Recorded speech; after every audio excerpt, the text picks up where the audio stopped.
Good morning, everybody. It's, I believe, the 1st of April. It's Monday. I'm sorry, it's Tuesday, March 2025. And I went to drop off my daughter this morning to find out it was a holiday here, but still decided to go out and take a walk. Deciding, just took a long walk down this beach, trying to decide what to say.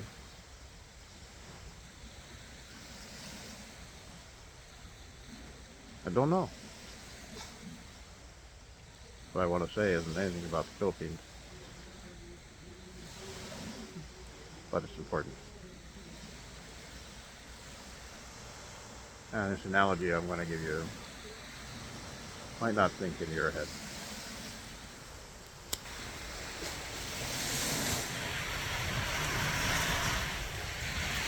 That beach goes beyond that point.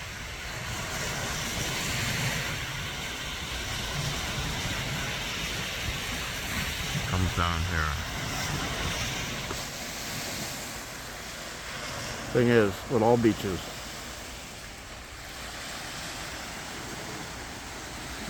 there's an end. It's right there at that tree, where there's nothing but rock. I look at America now.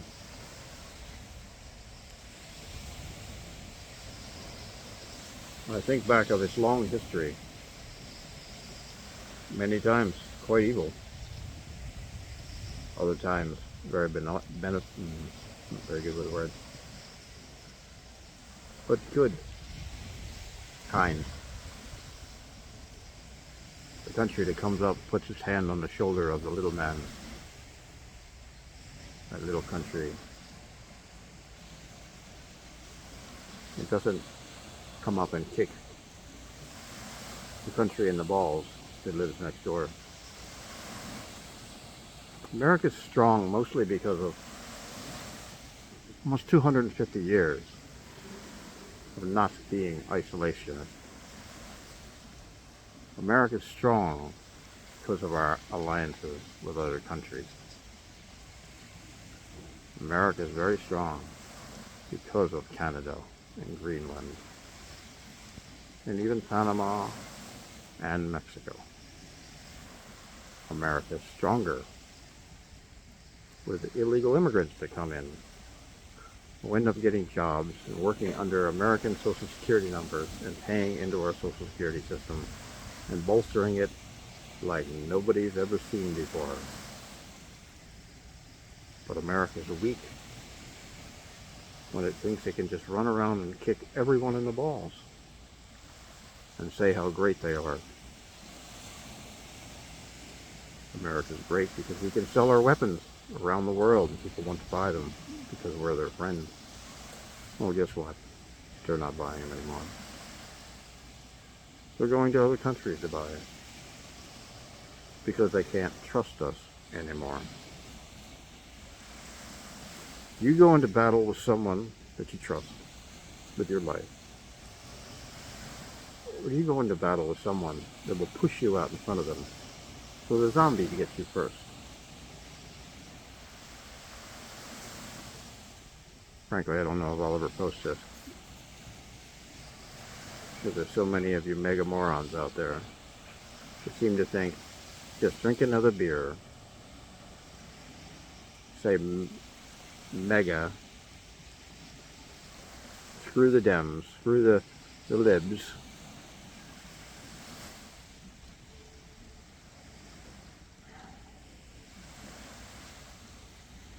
I know this. I don't know if I would have come to the Philippines again if I were to do it today. Why, you ask? What could possibly make you want to go? You have a beautiful wife, a beautiful little son, a daughter that's crazy, a house you can actually afford to live in instead of a box. You can buy food.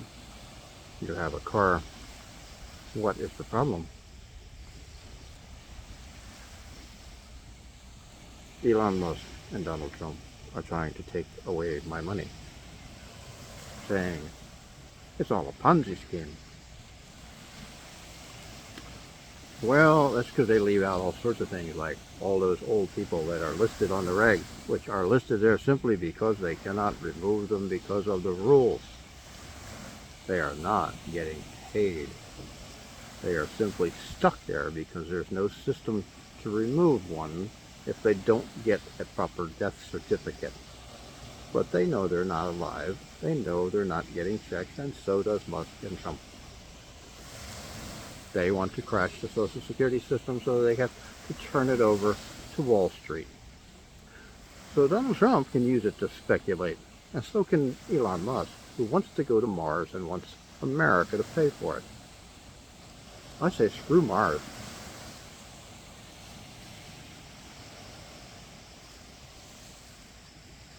If this was 1943 and a major industrialist in America put up a Heil Hitler salute twice, would we even be talking about this now? There was a saying in World War II around the shipping. Loose lips sink ships. Yet he has put such incompetent people in place, along with their Project 2025 says, don't make any records that can be recorded. So they use this crappy signal app that is okay if you're talking to your cousin and don't want your cousin's wife to know that your cousin's banging the neighbor. Those jet pilots are not your cousin. And the wife is not a Houthi. Simply titling it Houthi Small Group Times of Strikes. Subject is in location.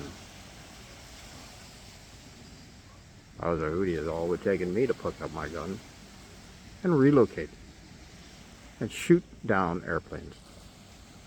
Frankly, I can guarantee you the Russians had that information.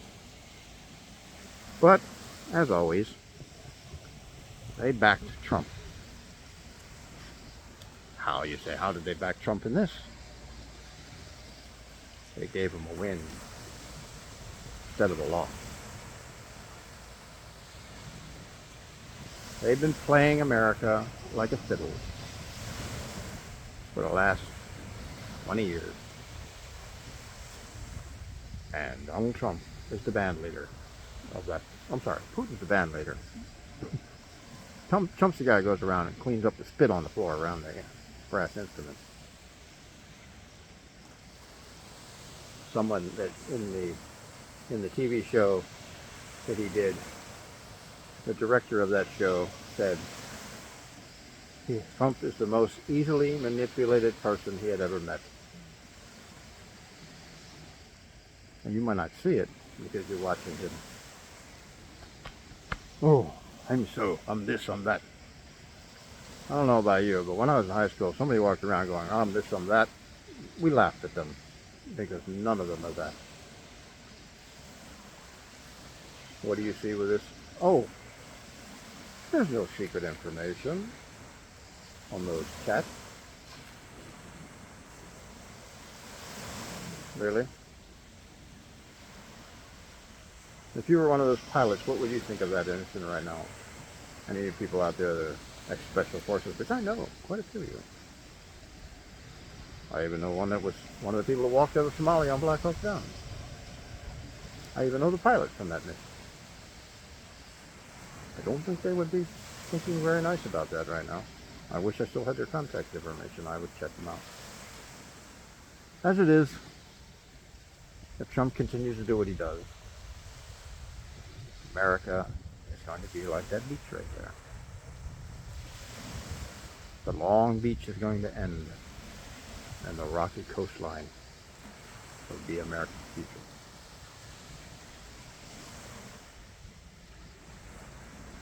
Because I don't know whether I'll ever post this.